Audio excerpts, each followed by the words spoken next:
Assalamualaikum warahmatullahi wabarakatuh. Perkenalkan, kami dari kelompok 6, yaitu Suci Lestari, Jendrika Gibewa Ede, Sahrina Sofia, Nyimas Nirmalasari, dan saya sendiri Markus Sereti Marijo. Materi yang kita bawa tentang kelompok ini yaitu studi kelayakan karakter Bandara Net Yogyakarta International Export dari aspek finansial. Oke, latar belakang aktivitas Bandara Edi Sucipto setiap tahunnya selalu mengalami peningkatan dari segi jumlah penumpang kargo maupun pesawat. Mengacu pada data total pergerakan lalu lintas Angkatan Udara dari PT Angkasa Pura I Persero pada tahun 2002, jumlah penumpang di Bandara Edi Sucipto sebanyak 19.714 penumpang mengalami peningkatan hingga 4.291,46 penumpang pada tahun 2011 untuk sejumlah kargo di Bandara Edi Sucipto pada tahun 2002 sebanyak 2.602,279 ton dan peningkatan hingga 12.850 dan 482 ton pada tahun 2011. Sementara itu untuk jumlah pesawat yang datang dan berangkat di Bandara Edi Sucipto yaitu sebanyak 12,010 pesawat dan terus mengalami peningkatan hingga 51,216 pesawat pada tahun 2011 akan. Tetapi Bandara Edi Sucipto ini didesain dengan kapasitas penumpang yang hanya 1,2 juta penumpang per tahunnya, maka sejak tahun 2011 Bandara Edi Sucipto dapat dikatakan mengalami kelebihan penumpang dengan jumlah penumpang mencapai 4 juta lebih per tahunnya. Akhirnya, dengan berbagai pertimbangan yang telah dijelaskan, Menteri Perhubungan bersama Gubernur Daerah Istimewa Yogyakarta memutuskan untuk memindahkan bandara ke Kabupaten Kulonprogo, lebih tepatnya di Kecamatan Tremon. Bandara baru ini akan beri nama Net Yogyakarta International Airport (NYIA) atau NYIA, dan nantinya Bandara Edi Sucipto akan digunakan kembali oleh TNI Angkatan Udara untuk kepentingan militer, mengacu pada keputusan Gubernur Daerah Istimewa Yogyakarta nomor 68/Kabupaten 2015 tentang penetapan lokasi pembangunan untuk pengembangan bandara baru di daerah istimewa Yogyakarta. Bandara NYIA akan dibangun di atas lahan dengan luas lahan plus min lebih kurang dari 645,63 Terdapat perbedaan desain jalan rel, trayek stasiun, kedundang min Bandara NYIA pada banner sosialisasi yang dikeluarkan oleh Angkasa Pura I pada website di Project WordPress.com. Perbedaan desain jalan rel pada akhirnya menyebabkan perbedaan pada dana yang harus dikeluarkan oleh pemerintah. Sehubungan dengan ditemunya masalah tersebut, maka penelitian ini mengevaluasi kedua desain trace kereta Bandara NYIA ditinjau dari kelayakan finansial dengan umur rencana 20 tahun pada kedua desain tersebut. Nah, metode penelitian yang digunakan yaitu waktu dan tempat. Penelitian evaluasi proyek kereta Bandara Net Yogyakarta International Export dilakukan 4-30 November pada 2021. Nah, sumber data pada evaluasi proyek ini menggunakan data sekunder dan studi pustaka yang berasal dari instansi pemerintah setempat dan studi pustaka dari literatur. Nah, teknik analisis data ini net present flow atau NPF, internal rates of research, IRR, benefit cost ratio, BAC ratio. Berikut yaitu analisis biaya investasi, perhitungan biaya pembebasan lahan, biaya lahan, harga asumsi X luas lahan. Kita lihat bahwa biaya pembebasan lahan trans 1 yaitu jenis lahan, luas lahan, harga asumsi, dan biaya pembebasan lahan, di mana rumah adalah 9784 dan tanah kosong adalah 9365 dan sawah adalah 42941. Harga asumsi kita lihat ada 8,085,10600, 3000 dan 3000 dan kita lihat juga biaya pembebasan lahan, dan semua totalnya adalah 317,434,477 dan 104,00. Nah, kita lihat di biaya pembebasan lahan training 2 yaitu sama aja jenis lahan, rumah, tanah kosong, dan sawah. Luas lahan, harga asumsi, dan biaya pembebasan lahan. Totalnya semuanya adalah 834,837,0,076,00. Oke, kita lihat lagi analisis biaya investasi, perhitungan biaya pembangunan dan GON kereta api, perhitungan biaya pembangunan jalan rel. Kita lihat trans 1, trans 2, biaya per kilometer Rp min 1. Rp sama dengan 17,338 dan 15167,757. Nah, setelah panjang transaksi kilometer min 2, trans 1 yaitu 3,476 dan trans 2 itu 8,297.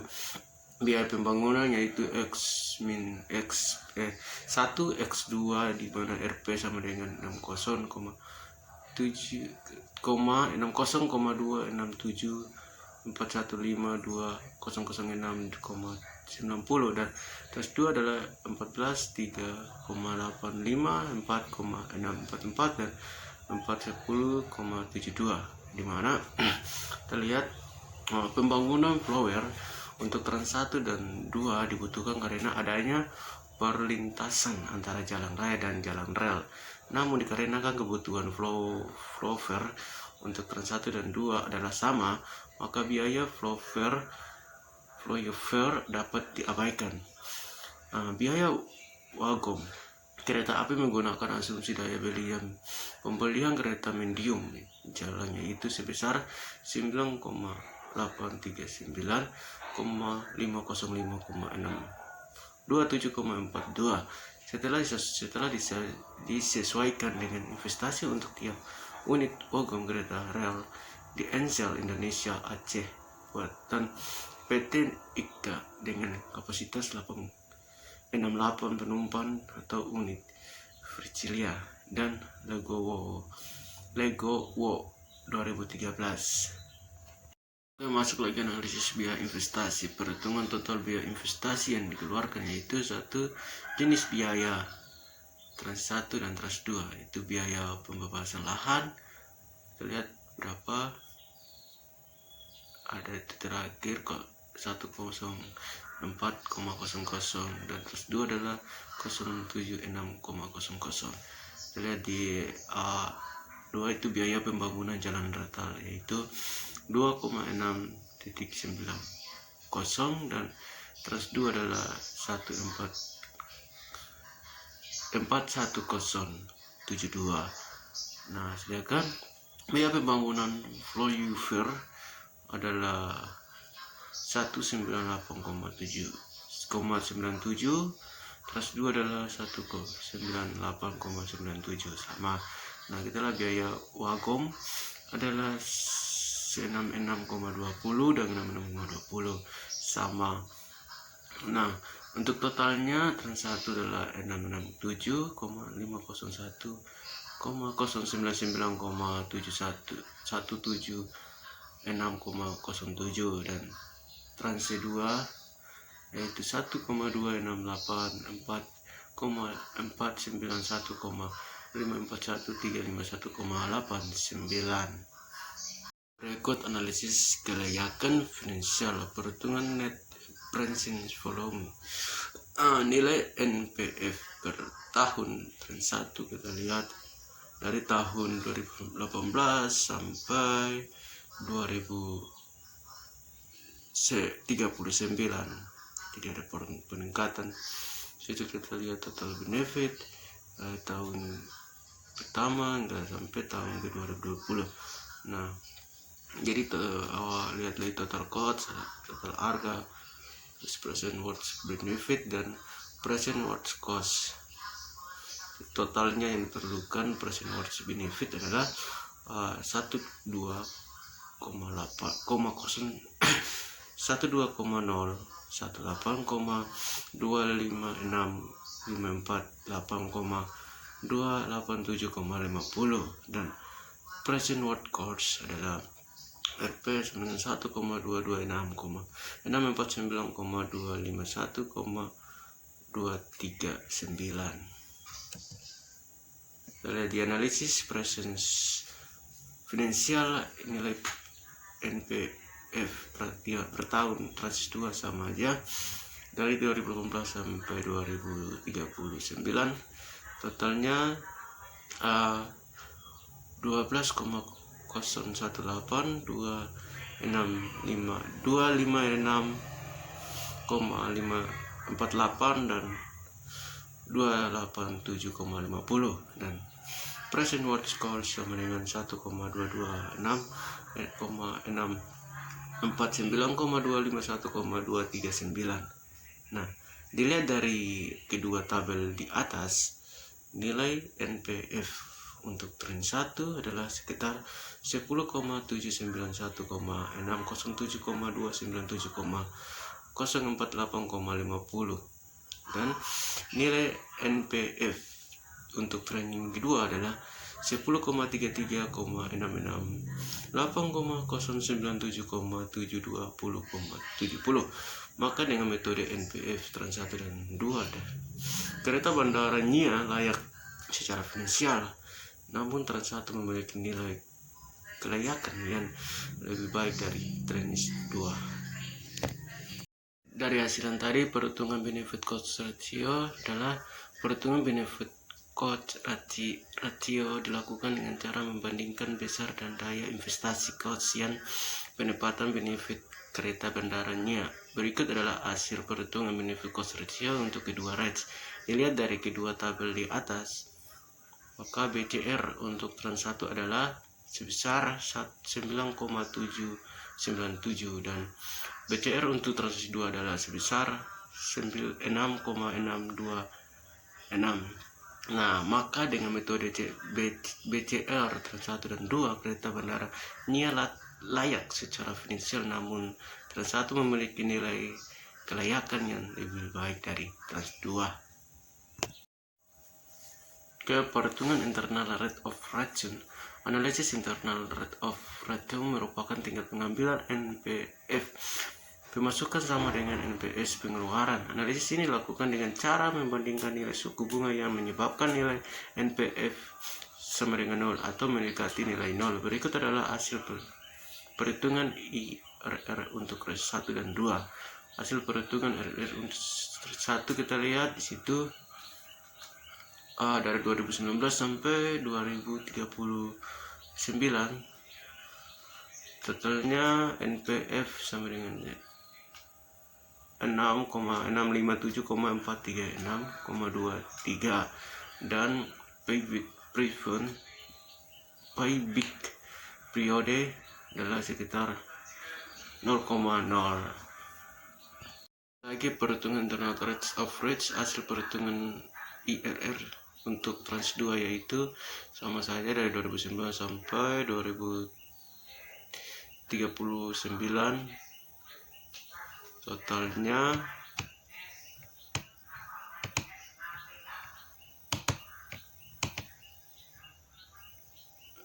sama dengan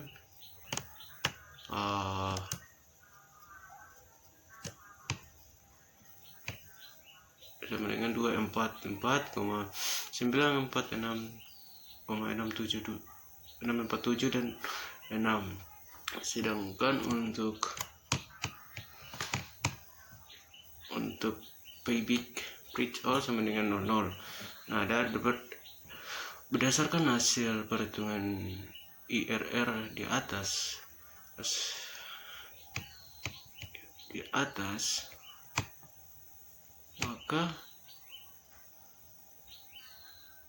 maka transaksi karena benda layak secara finansial dan IRR secara RR sama dengan 2,68%. March sama dengan 7,09%, dan Trans 2 kereta bandara layak secara finansial dengan IRR adalah 58,28%, dan March kurang lebih March 7,906%. Namun Trans 1 memiliki nilai kelayakan yang lebih baik dari Trans 2.